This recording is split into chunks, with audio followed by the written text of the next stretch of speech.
Thank you guys so much for tuning in this week to This Georgia Clay. So I know last week we kind of took a detour and we stopped with our bedroom series, but we are back in our beautiful bedroom. So far in this series, we've done our accent wall in our bedroom, our farmhouse trim as well, and it's just coming out so beautiful. I love walking into the space and seeing it, and it's amazing. So we're back in our bedroom. We're gonna be in the bedroom for the next couple of weeks so we can hurry up and finish it out. We are destined to get this done so we can have a place to relax and have that sanctuary for us. And again, get out of our temporary Airbnb, AKA basement guest room bedroom. So in this week's video, we are going to try our hand at tiling. I'm super excited about it to share it with you guys because it's actually already done. But it was a labor of love. Some skills that I didn't even know I had, I'm pretty sure Matt didn't know he had as well, have come out. And you guys will go ahead and see that. So let's go ahead and get into the vlog. But first, with Mother's Day right around the corner, Rose Forever New York sent over this beautiful arrangement. I chose the Intense Black Velvet White 36 count white roses. Anyone that knows me, white roses are my absolute favorite. So when I received these in the mail, I couldn't believe how beautiful they were. And these are real roses, guys. So they come in all different variations and sizes and colors that you can choose from on their website. So it was very hard to choose, but I think I chose the perfect one for my space. There'll be a special link in our description box so you can save on your next purchase of Rose Forever New York.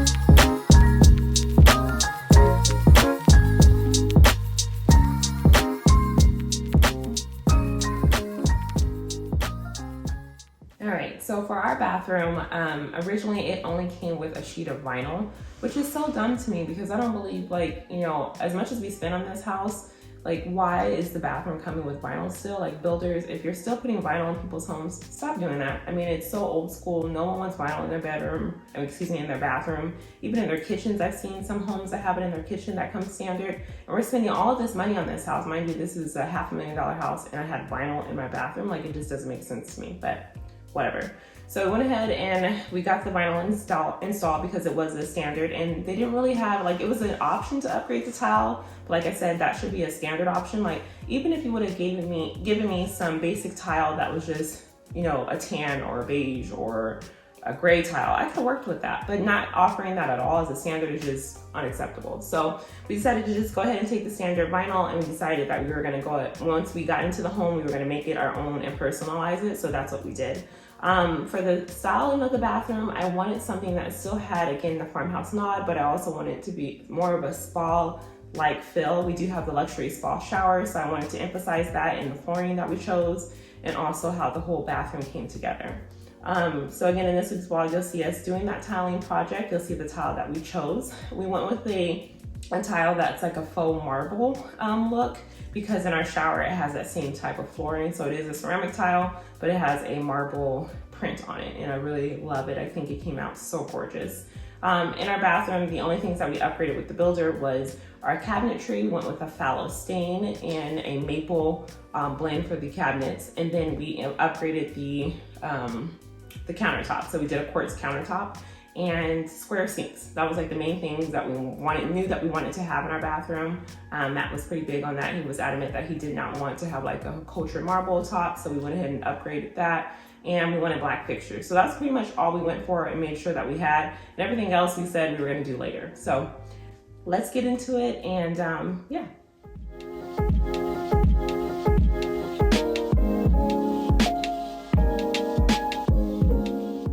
So again, we're using the same approach that we used in our laundry room, that we're using our good old friend Eco Prime Grip.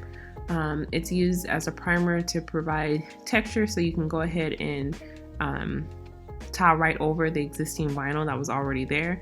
So Matt's just making sure to put on a thick coat to make sure everything is nice and smooth, and we made sure we vacuumed first. Because again, you're always going to make sure that your surface is nice and clean before applying anything to it. So he's just applying that again with a thick coat, and then once it's all dry, then we can get ready to tile.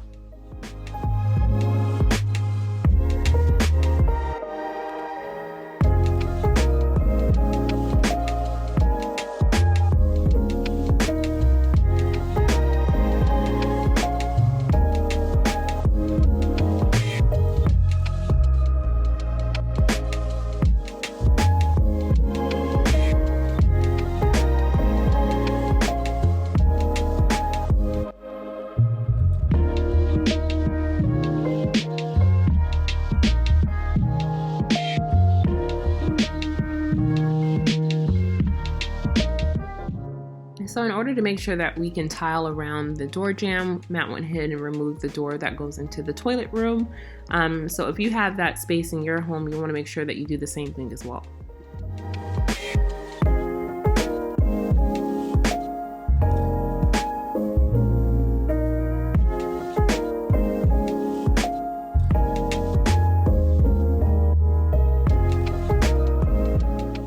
When removing any type of shoe molding or quarter round, it's either you can do it as gently as possible if you're wanting to reuse the existing shoe molding that's there, and then once you're done applying the tile or any surface that you're putting there to replace your old surface, you can do that, but just be gentle.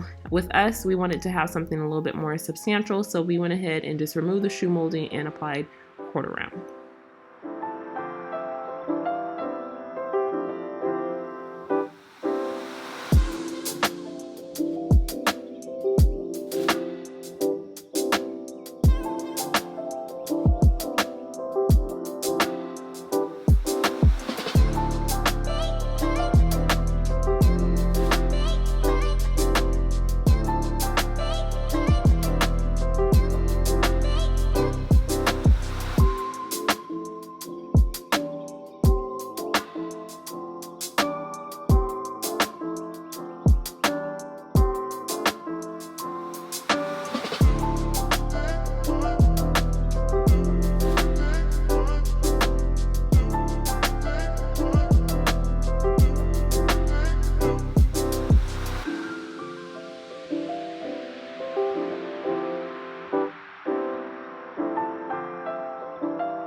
When removing the toilet, you'll want to make sure that you're very careful, because this part is pivotal, because if you are not careful and you end up breaking your toilet, then that could be a costly mistake. So make sure that you have 2 sets of hands. Matt was just doing it on his own. As you can see, it was heavy. But make sure that you, again, use someone else to help you out. And I don't know why he didn't ask for my help, but he tends to try and do it on his own. But make sure that you're careful. And especially going through our glass shower doors, he easily could have broken something. But I'm glad that it worked out just fine. But 2 hands are better than, 4 hands are better than 2. So before tiling, you'll want to make sure that you get everything nice and clean. So we're using our new Heart wet vac and went ahead and cleaned up everything, making sure that we got all the debris up and it was nice and ready to go.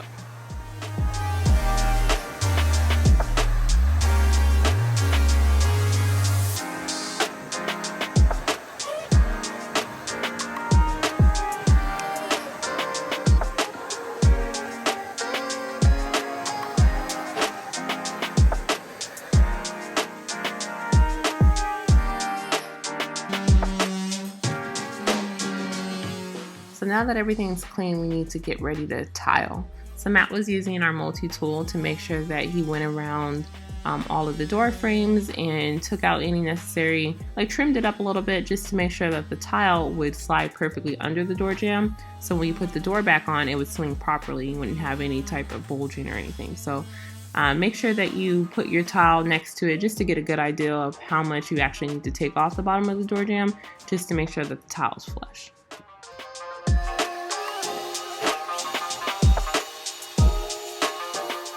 When making the mortar for the tile, we poured the mortar into a Home Depot bucket that we purchased, and we made sure that we had some clean water on hand. For the ratio, it was just the mortar, and then we would add the water just to get it to a thick consistency where it was kind of like a peanut butter kind of texture to put on the back of it, just a little bit thinner, if that makes sense.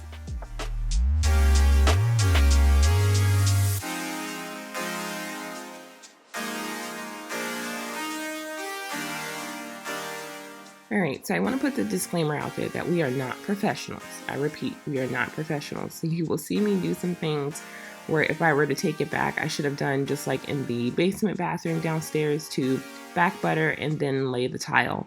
Some parts we had a little bit thicker mortar on the ground, so I didn't need to necessarily back butter it. But if I could do it again, I would do that. But all in all, it came out great. I just wanted to put that disclaimer out there that we are just doing this as a DIY. It's our first time doing it by ourselves. I think it came out beautiful, but it's just, you know, some things I would do differently.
Hey guys, I just wanted to step in real quick and give my little rundown of the wet towel saw we used.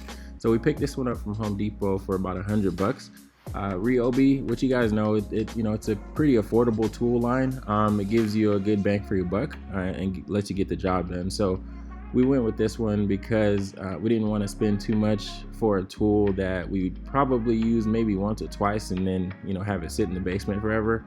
So all in all, I mean, here I'm cutting out the circle for the flange, for the toilet flange.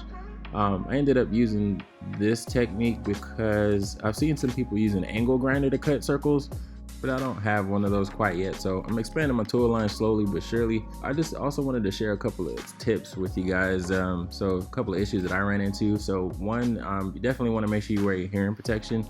This towel saw, at least this Ryobi that I had, was super loud. So I ended up using my over-the-ear Beats at one point with no music playing, but it did help to cut down some of the sound. And then gloves. So wear gloves if you can. Tile is super sharp. It can cut you. I got a couple of cuts on my fingers, which you'll see. Also, clean as you go. The little chips from the tile and all the water and stuff, they tend to gather up on the surface, so it's a lot easier if you clean as you go before you make each, before and after you make each cut. And then another thing I ran into was that the corners were chipping on this towel saw if you try to cut all the way through. So what I ended up figuring out is if you cut about 3/4 of the way through and then flip the towel around, it actually eliminates that issue. So if you're dealing with that, if you guys are toweling on your own, make the most of the cut and then flip it around. Try and line it up the best you can, and then cut the other side of the towel up to your line, your first cut. So that would actually eliminate the corners from chipping on you, and then makes the look a lot cleaner. But yeah, let us know what you think.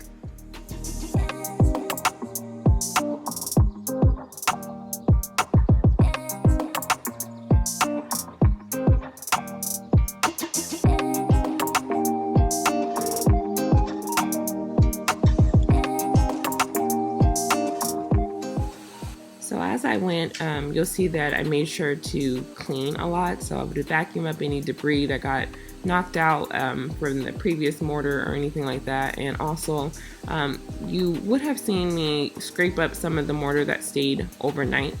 We were working on this pretty late, and so we were a little tired, and we decided to just go ahead and go to bed and reset for the next day. Well, some of the mortar was still on the ground, so we needed to lay the new tiles. So it was actually easy. We were just able to scrape it out. I used a flathead screwdriver, and I just scraped it where the mortar was from the previous day, cleaned it up, and then laid the new mortar so I can continue to lay the remaining tiles. All right, guys, so today is day 2 officially, but it's technically the continuation of day 1 because we didn't stop until 4:45 in the morning. So we just have a few more pieces to cut, and then we will call this a wrap. This will be the first and last time that we do a tiling project. Yeah, Matt was like, "You're doing a good job." I'm like, "Thanks, but I'll never do it again." So for the kids' bathroom, I most definitely will hit up Thumbtack and find someone in my area to come and finish that off for us because this is not it. But other than that though, it looks really good. I love it. Yeah, but that's it. So let's go ahead and wrap it up.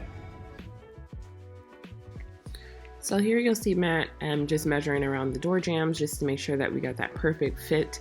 So he would just measure and then take the measurements and the tile over to his wet saw and then cut it out so I can lay the tile to go underneath the frame.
So now it's time for grout. Grout is the last part, and it's just the finishing touch to make sure that everything looks so beautiful in your space. Well, when we were grouting, I made sure not to do what I did previously with our basement bathroom and put grout all over the tile. I just basically put it within the grout lines, put it down, and immediately started to clean up any excess grout to prevent any type of grout haze, because that is a pain to get up.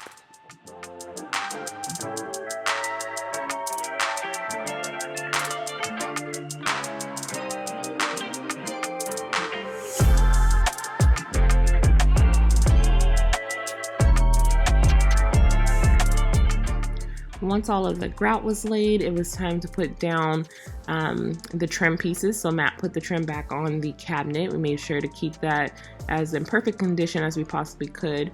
So he went ahead and adhered that with a couple of our brad nails. And then you'll see him put some quarter round, which we purchased from Home Depot, around the remaining portion on the wall.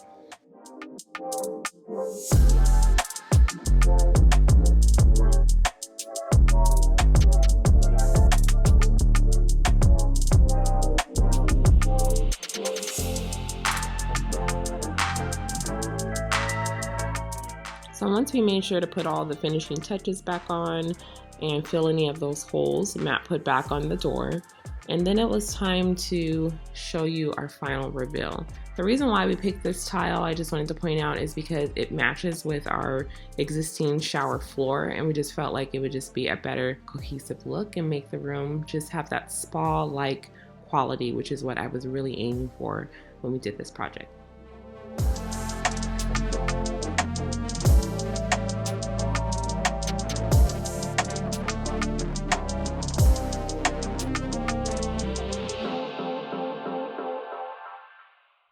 Alright guys, so I hope that you enjoyed this week's vlog.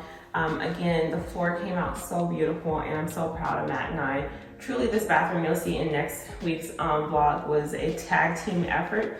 Like, he tagged me in for the tile of the floor and I tagged him in for the other project that we did in the bathroom. So I can't wait to share more. But again, please leave some comments below. Let me know what you guys think. Please make sure that you like, subscribe, and share it with a friend. And we'll see you guys next week. Bye guys.